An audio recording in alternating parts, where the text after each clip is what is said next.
mga bishi! Good morning everyone! This morning ay magluto tayo ng pananghalian kasi tapos na po kami nag-almusal. Nag-almusal lang kami ng Milo sliced bread with margarine. So ngayon magluto tayo ay pananghalian ito. Magluto ako ng pakbit ng Bisaya. Ang pakbit ng Bisaya ay assorted vegetable o sari-saring gulay. Ito siya, mayroong sitaw, mayroong okra, talong at saka kalabasa. Tapos haluan natin siya ng hipon para sobrang sarap ang ating pakbit. Tapos mayroon tayo ditong bawang sibuyas na ating panggisa. Ang mantika ay nandito lang sa likod ko at saka ang tuyo. Okay? Magluto na tayo. Yan mga bisi, hinugasan natin ang ating kawali, tapos pinainit natin kawali, yung mainit ang kawali, nilagay natin ang mantika. Pag nainit ng mantika, nilagay natin ang bawang, pina-brown, nilagay ang sibuyas at ang hip. Tapos nilagay natin ang sitaw. Una natin isitaw ilagay kasi matagal itong malambot. Tapos nilagay na din natin ang okra, kalabasa at talong. At nilagyan na natin ng tuyo at kunting asin. Nyo lang pantimpla natin. Ngayon sabawan natin siya ng kunting sabaw.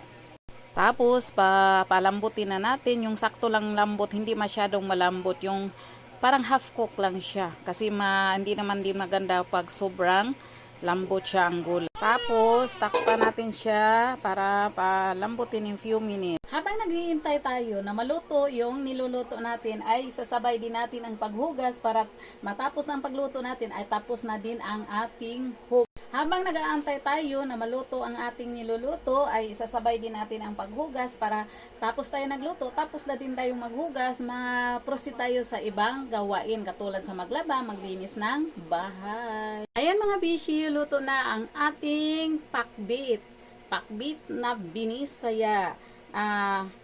Nag-usok sa kainit-init. So, tikman natin, pero hindi pa tayo kakain kasi mamaya pa tong tanghalian kasi busog pa naman din ako. Titikman ko lang kung anong lasa ng luto ko. Yummy. Yummy, sobrang yummy, pero sobrang init na. Ayan. Sobrang yummy talaga. At saka baka nagtaka kayo na ang sahog ko, spicy ko ay bawang sibuyas lang. Kasi ang complete talaga dito na pakbit is mayroong bawang, sibuyas, kamatis at lagyan ng bagoong alamang.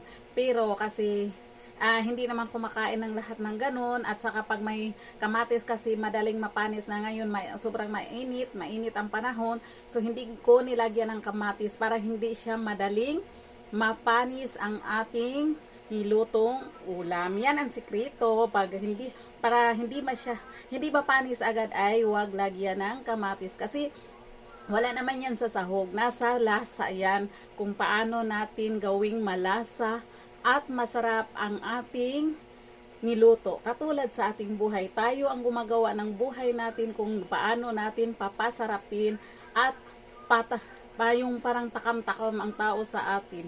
Yun lang. Katulad lang din ang pagluluto sa ating paggawa sa ating buhay, kung paano natin siya papasarapin. Nasa atin yun. Tayo ang gumawa ng sarili nating buhay. Imot.